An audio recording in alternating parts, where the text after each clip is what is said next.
गुजरात चुनाव और उसके पहले राहुल जी के साथ मऊ में पदयात्रा और सभा भी, तो लगातार कार्यक्रम। इसके पहले निर्मला सीतारमण जी से दिल्ली में बैठक, बजट पूर्व सभी वित्त मंत्रियों की बैठक आयोजित की गई थी, उसमें मैं भी शामिल था। और छत्तीसगढ़ के हितों के बारे में मैंने बात की कि छत्तीसगढ़ में जो पुरानी जो देनदारियां हैं, एक तो पहली बात है कि अप्रैल से लेकर जून तक के जो जीएसटी का पैसा है हमको मिला नहीं है।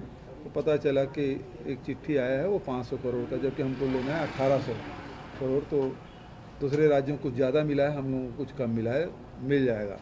लेकिन वहीं कोयला का जो पैसा है, कोयला रॉयल्टी का पेनाल्टी जो लगा 4140 करोड़, जिसके बारे में भी मैंने कहा कि इसको दिया जाना चाहिए, इसे रोकने का कोई औचित्य नहीं है। उसी प्रकार से बहुत सारी योजनाएं हैं जिसके बारे में, जैसे अभी धान के ट्रांसपोर्टेशन का मामला है, फिर जो 14 लाख क्विंटल हम लोग अरवा का मांग करें, 62 लाख मीट्रिक टन तो दिया ही है, 64 लाख में से हमको 14 अरवा के साथ साथ जो उसना चावल है केवल 4 लाख का मिला है, वो 14 लाख का हो।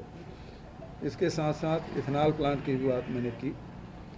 और जो भारत सरकार जो राशि जारी करती है, अब नया एक नियम लागू किया है जिसके माध्यम से वो पैसा वो प्राइवेट बैंक में रखने के लिए उन्होंने कहा कि केंद्र सरकार का हिस्सा है और राज्य सरकार का हिस्सा। तो मैंने ही ये मामला उठाया कि भाई इससे तो न केंद्र को फ़ायदा है न राज्य को कोई फ़ायदा है, बल्कि प्राइवेट बैंक वाले को पैसा मिलेगा। उससे अच्छा ये है कि आरबीआई के जो ई कुबेर है उसमें हम रख दें, ताकि राज्य को भी उसका लाभ होगा, केंद्र को भी उसका लाभ होगा। तो बहुत सारे और मंत्रियों ने, मुख्यमंत्रियों ने मेरी बात पे सहमति व्यक्त की।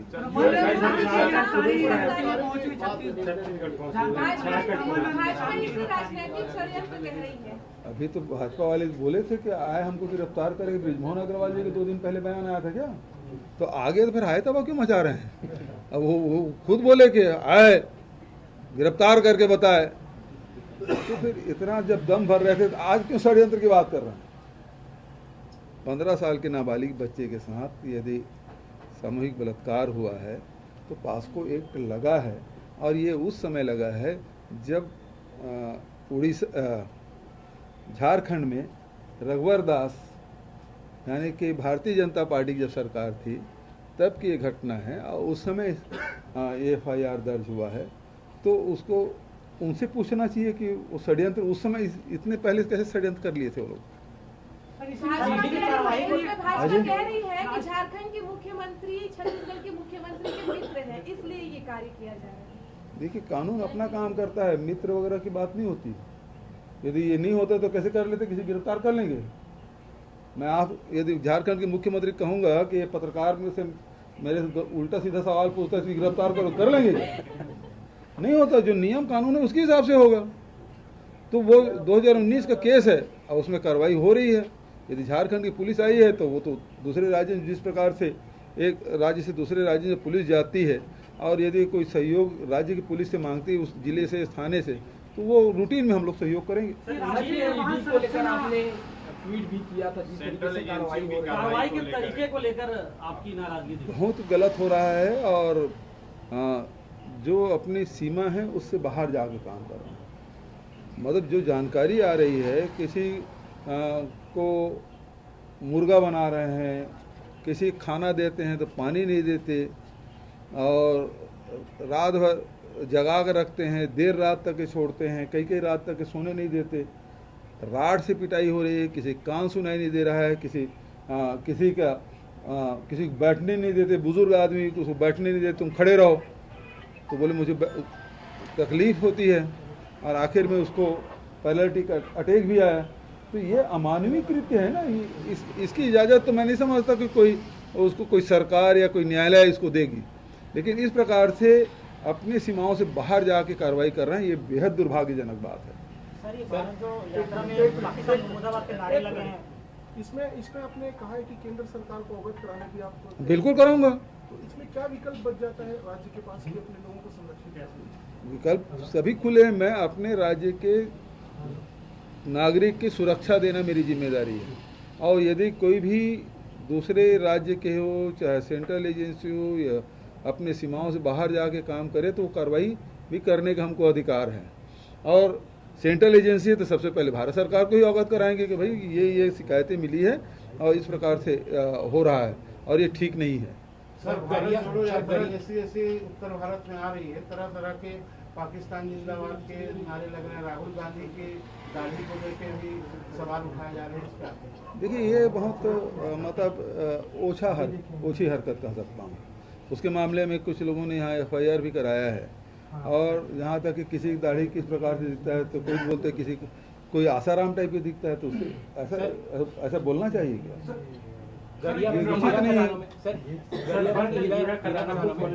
लगातार चोरी की भी शिकायतें आ रही हैं, आपने अधिकारियों को खदानों को खोलने के भी निर्देश दिए हैं। नहीं, खदान खोलने के निर्देश नहीं, वो तो कोर्ट में है। कोर्ट में ये कहा कि 2000 से स्टे है, उसके अर्जेंट ही मतलब उसके बाद फिर ट्रिब्यूनल में शायद उसका फैसला आया था, फिर पिछली सरकार हाई कोर्ट चली गई थी, तो इस मामले में सुनवाई हो जाए, जो फैसला है वो हो जाए।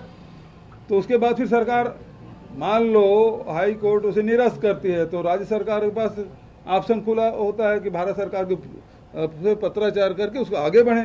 दूसरा, यदि जो स्टे है उसको वेकेट कर देते हैं तो उसके दूसरे प्रोसेस हैं। तो कुछ भी निर्णय हो तो उसे आगे बढ़ा जाए, अन्यथा चोरी हो रही है।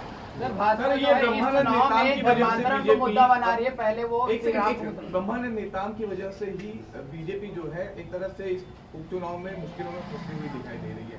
इसका सियासी नुकसान आने वाले समय में भी झेलना पड़ेगा बीजेपी। भारतीय जनता पार्टी बलात्कारी के साथ खड़ा हुआ है। क्या किसी बलात्कारी किस प्रकार से बचाना चाहिए? उसे सपोर्ट करना चाहिए।